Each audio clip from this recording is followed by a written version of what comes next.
السلام علیکم، ڈاکٹر عبیرہ علی گائناکالوجسٹ۔ آج کی ویڈیو بہت اہم ٹاپک کے بارے میں ہے جو کہ زیادہ تر خواتین کو حمل کے دوران ایک پرابلم پیش آتا ہے، اور وہ ہے نیند کم آنا یا سونے میں مشکل ہونا۔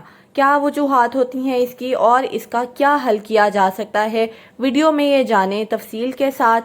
ویڈیو کمپلیٹ دیکھیے گا، اور اگر آپ میرے چینل پر نئے ہیں تو چینل کو لازمی سبسکرائب کیجیے گا اور بیل آئیکن کو لازمی پریس کیجیے گا تاکہ ایسی انفارمیٹیو ویڈیوز کا نوٹیفیکیشن آپ کو آسانی سے ملتا رہے۔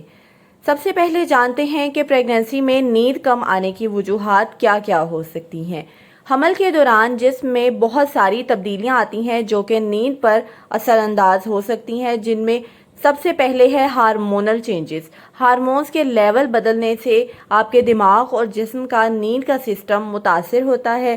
نمبر 2 پہ ہے بار بار یورین کی حاجت ہونا۔ بچہ دانی کا سائز بڑھ رہا ہوتا ہے پریگنینسی میں، جس کی وجہ سے مثانے پر دباؤ پڑتا ہے اور رات کو بار بار باتھ روم جانا پڑتا ہے۔ نمبر 3 پر جو کاز ہے وہ ہے لور بیک ایک یا پھر پیٹ کے نچلے حصے میں درد کا ہونا۔ حمل کے دوران وزن بڑھنے سے کمر اور پیٹھ میں اکثر درد رہتی ہے، جس سے سکون کی نیند نہیں آتی اور بار بار ڈسٹربنس ہوتی ہے۔ نمبر 4 پہ ہے آپ کا مینٹل سٹریس، آپ کی جو فکر ہوتی ہے، آپ کی جو سوچیں ہوتی ہیں، بیبی کی ٹینشن اور ڈیلیوری کا سوچنا اور ہارمونل چینجز کی وجہ سے آپ میں انگزائٹی لیول بڑھ سکتا ہے، جس کی وجہ سے آپ کو نیند کم آتی ہے۔ نیند بہتر کرنے کے کیا کیا طریقے ہو سکتے ہیں؟ اب ہم آتے ہیں سولیوشن کی طرف تاکہ پریگنینسی کے دوران آپ اپنی نیند کو بہتر بنا سکیں۔ تو سب سے پہلے تو آپ اپنا جو تھنکنگ کا ٹائم ہے وہ آپ چینج کریں۔ دن کے وقت آپ پلاننگ کریں اور رات کے وقت آپ ذہن کو پرسکون رکھیں اور لائٹ سوچیں رکھیں، تاکہ آپ کے دماغ پہ بوجھ نہ پڑے۔ نمبر 2 پہ ہے کہ اپنی سونے کی پوزیشن آپ بالکل درست رکھیں۔ کوشش کریں آپ بائیں کروٹ پہ سوئیں، کیونکہ اس سے بیبی کو بلڈ سپلائی اور آکسیجن سپلائی زیادہ ملتی ہے اور آپ کو بھی کمفرٹیبل نیند آتی ہے۔ تو لیفٹ لیٹرل پوزیشن بہترین پوزیشن ہے سونے کے لیے، اور سیدھا سونے سے یعنی کہ بالکل فلیٹ لیٹنے سے آپ نے پرہیز کرنا ہے، کیونکہ اس سے بیبی کو بلڈ سپلائی کمپرومائز ہوتی ہے۔ نمبر 3 پہ ہے کہ شام کے ٹائم آپ نے کافی اور چائے کا استعمال کم کرنا ہے، اور کیفین والے جو ڈرنکس ہوتے ہیں، کولڈ ڈرنکس وغیرہ، ان کو بھی آپ نے شام کے ٹائم ایوائڈ کرنا ہے، کیونکہ ان سے بھی نیند ڈسٹرب ہوتی ہے۔ نمبر 4 پہ ہے کہ آپ نے ہلکی پھلکی ایکسرسائز کرنی ہے۔ ڈاکٹر کی اجازت سے آپ ہلکی واک یا یوگا کر سکتی ہیں، اس سے بھی آپ کی نیند بہتر ہوتی ہے۔ اور اس کے علاوہ نیکسٹ پوائنٹ ہے کہ آپ نے اپنے بیڈ ٹائم روٹین بنانی ہے۔ رات کو سونے سے پہلے آپ نے موبائل یا ٹی وی دیکھنے سے پرہیز کرنا ہے۔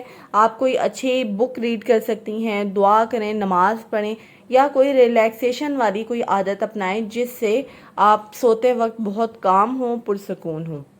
اور نیکسٹ پوائنٹ یہ ہے کہ آپ سونے کے لیے کوئی پلو یوز کر سکتی ہیں۔ پریگنینسی پلوز ملتے ہیں جن کو آپ کمر اور ٹانگوں کے درمیان یوز کر سکتی ہیں۔ اس کو اگر آپ یوز کریں گی تو آپ کو اس سے بہت پرسکون نیند آئے گی۔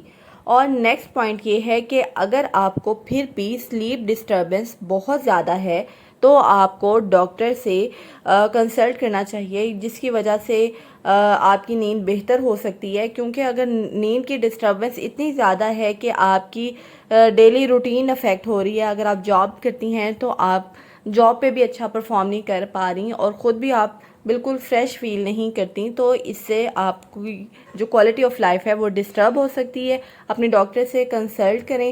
سم ٹائمز یہ خون کی کمی کی وجہ سے بھی ٹانگوں میں بے چینی ہوتی ہے اور نیند نہیں آتی رات کو، اور وائٹامن ڈی کی ڈیفیشنسی ہو سکتی ہے، وائٹامن B12 کی ڈیفیشنسی ہو سکتی ہے، میگنیشیم کی ڈیفیشنسی ہو سکتی ہے، جس کی وجہ سے آپ کی نیند ڈسٹرب ہو سکتی ہے۔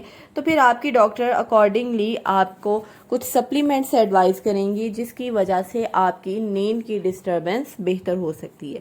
تو this was all about sleep disturbance during pregnancy. اپنا بہت سا خیال رکھیے گا۔ اللہ حافظ۔